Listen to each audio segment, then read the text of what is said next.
So today I am interviewing Jerred Pastones. What up? He started the Native about Can't stop, five, won't stop. 6 years ago. Yep. This is the 5-year anniversary hat though. 6 year today. Like you know what I'm saying? Like this year we gained 6 years. As you can tell, this is a dope hat. I bought it at one of the Thank you. dope parties. My boy Brian over here, my brother, dude. Yeah. Shit, let's get it. Let's go. Alright, so 10 questions you said. Yeah. So how's life being an entrepreneur?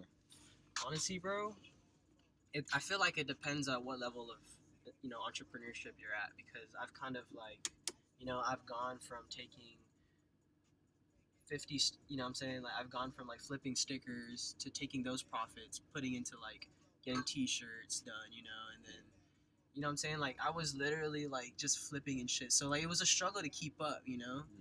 like today, like as of today, I haven't had a part-time job since last summer. No way. Yeah, so like I've just been hustling, doing my own thing. I'm so blessed, but like so I feel like at the level of entrepreneurship now, like realistically in my life, it's kind of like it's very interesting because I'm on my own, and it's like a double-edged sword, you know what I'm saying? Because it's like I can sleep when I want, wake up when I want, schedule my meetings, cancel my meetings, but I gotta put the work in, you know what I'm saying? Or I suffer, or I'll be a broke boy for the rest of my life, and like that's not an option, dude. So right now it's just literally being an entrepreneur right now is it's managing myself, dude, and it's an interesting journey. I feel like in the beginning you kind of focus on trying to figure out the structure of what your business should be, what you should, what you want to represent, and then later on it goes into marketing. There's so many aspects of what makes the business move. So right now it's like I have a system. I know who my audience is, and I'm stepping up my marketing this year, especially, and things are looking good. But at the same time, like I'm still learning, I'm still discovering more because it's never so much that I have a goal and then I get there and then we stop. It's like I want to do this, I get there, and it's like that's it. I want to go bigger. So I'm constantly like just trying to step out of my comfort zone. You know what I'm saying? Exactly, bro. Yeah. You have to have that mentality, man, because like it's not so much about like who does it first. It's about like who does it the best and shit. And then like I have this saying, and it's like it ties in to like being first, being the first to innovate something. Like when you're first, I believe that you get to set the rules, meaning that when you introduce a concept to the market, they're looking at your shit, and then at that point they try to like create it their own. You know what I'm saying? So you set the rules and they try to base it off you. Like let's say, okay, I was the first ever to sell a hat on Guam. Let's just say, right? And then I said my hat is $25. I set the bar. So now anybody who wants to step in to compete, they have to figure out if they're gonna, raise the value of their product. You know what I'm saying? Like, okay, I don't want to sell it for 25. I want to do it for 45. But in order to do that, you have to like raise the perceived value of the product and shit like that. Or, a lot of people they compete by lowering their prices, but I think that you don't ever want to compete by lowering your prices. Because like for me, selling in volume shit. I don't like selling in volume for low quantities. I'd rather have something that's really, really, meaningful and like it's there. You know what I'm saying? And you have it, you wear it. You know what I'm saying? You believe in it. Yeah. That's what's worth it to me. And I feel like when I create something like that, I can afford to charge $50 for a hat. Yeah. You know what I'm saying? $25 for an entrance fee. You're buying like $100 for a jacket jacket. or something like that. Exactly. You know what I'm saying? So being an entrepreneur today is definitely interesting. There's like the chase. The chase is the most important thing, bro. Chase. Okay, so what is your greatest difficulty, like being an entrepreneur? Like, what do you like your biggest roadblock?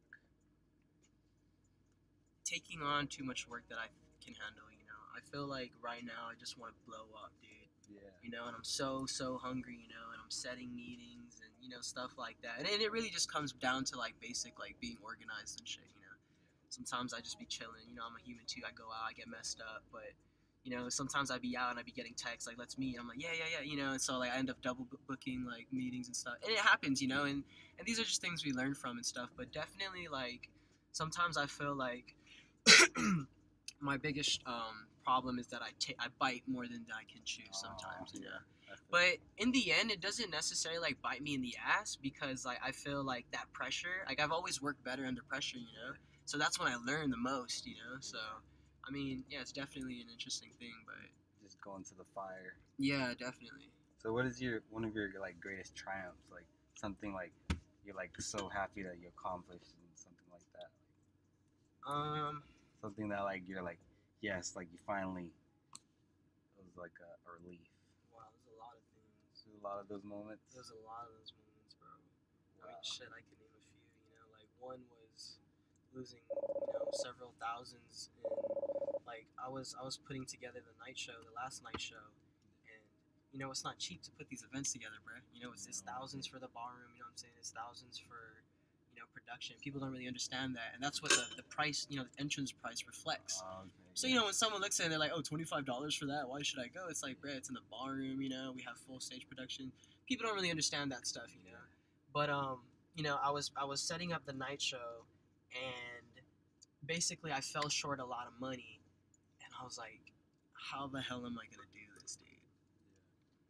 Long story short, I pulled it off.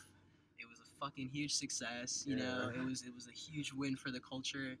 And I remember there the next day, I was like, dude, how the fuck did I just finesse like a couple racks? Like, and it was just interesting. I can't say how I did it, but it like awesome. that moment, forced me to get mad creative, Yeah. and I did, because I was not. I refuse to say no. You know what I'm saying? Part of wrestlers, we don't. We don't ever stop. Stop, yeah. Like the fight, bro, and it was just crazy, bro. So that was one. Two, another moment that I felt like was a huge success was when shit, man. Like I don't really feel like fulfilled already, and I think that's why I'm so like driven too, because I've never really felt like I have triumphed at the level that I want to feel content at, Yeah. So I mean, it's kind of an odd question, but definitely I feel like every time I get a text, from somebody showing love, or anytime I get like a DM, somebody showing love, or anytime I see tweets going around with like people saying, oh, the native events are so amazing, what I'm saying, thank you, Jerred, and it's just like, it's love, I screenshot all of these, and these are all like little triumphs that I look back on, dude. So like, check this out. I literally have, what I'm saying, like, I have an album on my phone, bro. No way, that's cool. No, check this out. And That's like, really cool. I just got this iPhone like 3 months ago. You know what I'm saying? So this album, I made another one. It's fresh, but on my iPhone 6, bro, I have hella. So this is that 7 Plus. But this one is called More Wins, More Life. No way. Right? You know what I'm saying? Dope. So I just started it on March 10 recently, because I just got this phone, like I said, like 2 months ago. But just times, like, honestly, props to you for forever grinding. Stay strong, dude, and never give up. I believe in your vision. Because of you, people are going to look at art differently in the brand. You're inspiring a lot of people. I hope you know this. You're a tremendously big idol to so many. They aspire to be as great as you. What? Bro! Like, dude, me? Yeah. Me? That's this awesome. dude? Yeah. You know what I'm saying? Like, Yeah. I'm just living, bro. And people feel that way, dog. That's a fucking triumph right there, and there's more, Yeah. I'm so thankful for it, bro. So, there's a lot of triumphs in this game, bro. And I think it's not so much to focus on the triumphs, but it's just to focus on getting closer to your goals, bro.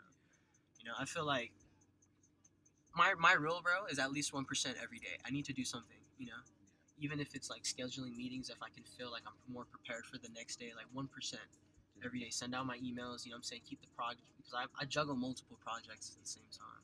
Like for me, I always have more than one play in rotation. But what I do is I actually only show one at a time, if that makes sense. Yeah. But what I do is I start sneak peeking other moves, like through more focused social media channels like Snapchat and stuff. Yeah. That's where you see all the sneak peeks. But like the mainstream, they always see one play. But that's why it's just like, after one event, all right, I'm cooking up something else. People like, what? Like, already? I'm like, duh. You know what I'm saying? Like, I always got shit cooking, dude. Something's always boiling. Always, man. You gotta have that shit, man. So, do you have like a favorite book or a magazine? Oh, wow. Do you like to? Are we talking books? Yeah. Do you have anything like that? Like... Wow, definitely. Can I name a few? Yeah, dude. Can I name a few? Please, for the people. Man, this one I'm actually reading it over again. This is the one I'm reading right now. It's Think and Grow Rich by Napoleon Hill. I believe that anybody who's interested in entrepreneurship needs to fucking read this book, bro. Nice. Because I feel like a lot of the other business books out there, it's like, it teaches you how to win, in a certain way. You know, it's like this is a book on how to win via social media marketing. This is a book on how to win via sales. Yeah. You know, these are different channels in which to win, but Think and Grow Rich, bro, is about the mind, bro. You know what I'm saying? It's about the mind, bro. And you know that I believe is the basis of, you know, you want to find that before you start branching out into discovering different things, you know. Start with the mind. Yeah, inside. self-awareness, bro, is number one. So wait, one more before you get to the next question. I'm gonna share one more book, and this book changed my life too. It taught me a lot about leverage. They say leverage is the word of the rich. Yeah. This one is by Robert Kiyosaki. It's called Retire Young, Retire Rich, dude. Talks about leveraging money, making money work for you. You know, and very, very interesting book. That one changed my fucking life, dude. Wow, those two books, I'm gonna actually. check out some of those books. Yeah, you should check out both of them, bro. Straight up. Where can people find you or your I'm all over the place. Yeah. Everywhere. If it's a weekend, I might be at Shams. You know what I'm saying? Like, shit, I do events too. So honestly, I like to. I don't feel bad for like going out like on the weekends. You know, most people like to make themselves feel bad, like, oh, I'm going out too much. You know, I'm like, I do this for a living. You know what I'm saying? So it's like I just like to be in tune with my people. You know, and I love putting a face to my brand. You know what I'm saying? I think that's number one is being able to humanize your company as much as possible. Because the more human your company or your brand feels, the more consumer trust you get. And that's a different topic. That's a big key. Is your professor watching this, man? Yes, he's gonna see hey, this. What's That's good, a major man? key. Hit me up, bro. Let's link up, man. What's some of your latest projects right now? Or like wow. You don't have to like give any like secret information, but like nah, never. Like, I'll never. You know what I'm saying? Rule number one is never say all that you know, right? Yeah. And then rule number two is go back to rule number one. You know what I mean? So shit like that. I don't know if you've ever seen that. That's a good but wait, what was that question again? I'm sorry. Do you have like latest projects or what's next? Oh wow. Okay, so like currently right now. Okay, so right now, I just finished hosting an event I called All Black. I'm literally looking for every excuse to throw an art show, you know. Yeah.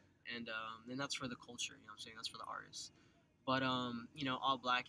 I just thought of using an all black themed entire event. It made sense, you know, get everybody to wear all black. Everybody has black in their closet, uniform, you know, and then get them to come. We introduce new music, buy pot rocks and soda and stuff. And, you know, that was a fun project. But after that, man, I felt burnt out, dude, because I've been doing so many events, man. Yeah. You know, and I've been putting out clothes. I just dropped hats. You can find them over at Clans, in store at Clans, or online at www.thenativeworldwide.com. Nice. You know, I just dropped some new hats, and you know, I've been putting out clothes, but it's just mainly been revolving around t-shirts and headwear.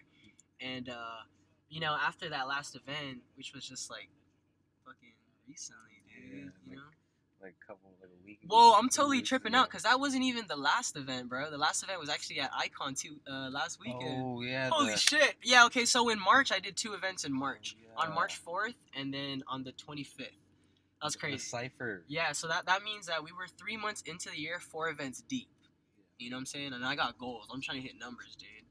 But anyways, so right now I'm actually trying to go on a little hiatus from events to focus on fashion because I feel like, you know, a lot of people, and maybe even a bit of myself, kind of forgot that I came into this game as a designer. Yeah. You know, and that's the root of my work. That's the root of which, you know, that's the original canvas in which I portray my message. You know what I'm saying? So with this one, I don't just want to print T-shirts and shit. You know, like there will be like a shirt or so, but I'm actually trying to get more hands-on, cut and sew, and that's going to be dropping in May. I have another charity event happening in May as well. Nice. Yeah. Very, very, very cool stuff going on. What are some trends you see lately? So like some trends like in like the fashion, like what's like some unique ones? To be honest with you, dude, to be honest, I like trends. I don't even. This guy's such a right, dude. What some trends? That's so funny. Okay, random dude, for whoever's watching this, you don't know, random dude just walked over, try to act like he knows us to get us to roll down the window. And we're like, nah, dude. Yeah. Anyways, random trends, to be completely honest with you, I really wouldn't know. I don't like to look around. Yeah, you just like to focus on your own stuff. Yeah, you know, and I feel like when you're too busy looking around and checking up on the competition, they low-key inspire you. Think about that. When you're seeing how everybody else is winning and you're looking at everybody else's business and thinking, oh, I could do better than that, then you start thinking about how you could do it for yourself. And the root of that idea is based off somebody else's work. So you low key get inspired, you know what I'm saying, by the competition. And I don't like that. And I think that's what creates trends, is because everybody tries to look the same. You know, so definitely really wouldn't know. What are some of your favorite brands, or what brands like Wow. like or like some brands like people don't know, To be honest, dude, like for the last 2-3 years, I've really only worn the native and vintage clothes.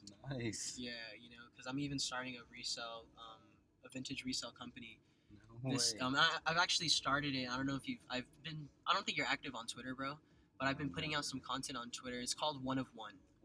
Assuming that every vintage garment is essentially one of one, because when are you gonna find this shit again? Yeah. Right. So there's that rarity to it. So the company's called One of One, and I'm actually gonna debut it in July. We're gonna have a runway show, everything, and so it's gonna be interesting to see a runway show but with old vintage clothes. Yeah. Now, this is a rare hand-picked vintage sportswear and designer, meaning vintage Ralph, Tommy Hilfiger, vintage. Like I have some vintage Burberry pieces, you know, like really really cool stuff. That is awesome. You know, so that's another brand That's that I'm unique, starting. Super unique, you know. Thank you. So I'm gonna be running that, and you know I love those brands, you know, and it's Nike and Adidas, and I feel like with it being like a vintage piece and stuff, it kind of gives a different history and a different feeling to it, you know. And then you know there comes the feeling of just the garment being one of one. Yeah. You know, it's like who else is gonna have this? You know, the whole point of fashion is just to stand out. Yeah. You know what I'm saying? Yeah. So definitely, like, it's funny because now I'm just talking about my own brands, and that's like all I wear. This shirt actually right here, is funny. I was in a Vallejo. What do you think about this shirt, bro? Dude, that looks sick. It looked like you made that shirt. Or... I did make it. Yeah, it looks so crazy. Yeah, it's crazy. It's like paint splatters and shit. And look at the back. Oh. I paint splattered like my year, bro. That is 94. crazy. So you got all the little detail, you feel me? Yeah. Okay, That yeah, is so cool. like I did this myself. I was bored. I was in Vallejo. I was at my grandfather's house for like a week, and I was hella bored. I was like, Pops, take me to Home Depot. I'm bored, man. After that, take me to Walmart. So this is a Fruit of the Loom shirt. No way. Yeah, dead ass. And then I freaking cut the collar as short as I could so that it looks like. That's Right? crazy. You trip it out, right? Yeah. So it's like, I don't know. I've always just kind of tried to just wear my shit. You know, if there's anything else, I really buy it sneakers. You know, I love New Balances. Oh, nice, Got them on nice. right now, cozy. You know, not a lot of people are really on the New Balance and shit. Those are nice, though. You know, Those are coming up. and then of course, you know, I have love and respect for every like brand on Guam. You know, definitely shout out Crowns Guam, Plans Guam. You know, we work together and stuff. But you know, I appreciate what they've done and what they've done for the scene, and I appreciate them as entrepreneurs too. Shout out Long Live. You know, they're another brand that really has their hands deep in the creative community, and that's really dope because that's what like my life revolves around too. Shout out the regulars. They're debuting tonight at Long Live. That's my boy Ryan. You know, and there's a lot of other brands, you know, and there's another brand called Gold Souls. Whoa, that's a cool brand. Yeah, and you know, the dude behind it's a pretty creative cat, you know. So shout out anybody from Guam just trying to do something. Yeah. You know what I'm saying? So Trying to it's be like, creative. and you know what I think, bro, is it's like, you know, you're asking me like any brands that I know of that people don't really know. You know what I think is a brand, bro? I think every person is their own brand. Yeah.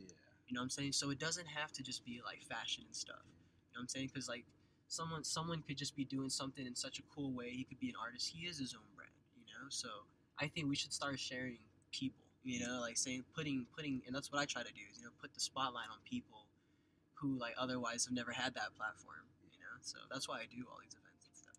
That's cool. Okay, just like right now, I just want to show you some things. What's up? Yeah, hold on. Check this out. Check. You remember this? Mm-hmm. This was the first. That's the first hat I ever made. Yeah. 2013. This is crazy. That is the first cut and sew jacket I've ever done. And then this is the jacket I bought from him. Dude, this is a color that everybody slept on, right? Yeah, Everything dude. sold. So I dropped this in black, navy blue, and in this cream, right? And then the black and the navy blue sold out fast. And I'm assuming because everybody likes to go for the safe shit, you know, like, oh, what can I wear this over and over with, you know? Yeah. Because this is a brighter color, you know, so you can't really wear this all the damn time. Yeah. But you know, this one sat. I even put this shit on sale, and eventually it sold out. This is the color everybody asks for now. Honestly, You this is know? awesome. I So love it's these like too. I feel like Right it here. always works out that way, you know? It's like 1-on-1 right here. I don't know, this Definitely, old man. school Dude, stuff. thank you for fucking pulling that Yeah, I out, just bro. wanted It's to like show hella everybody nostalgic. that. Yeah. My man, dude, Brian, bro. Thank you for doing this. No worries, brother. It's all Yeah. love, bro. Thank Always, you. man. Can't stop, bro.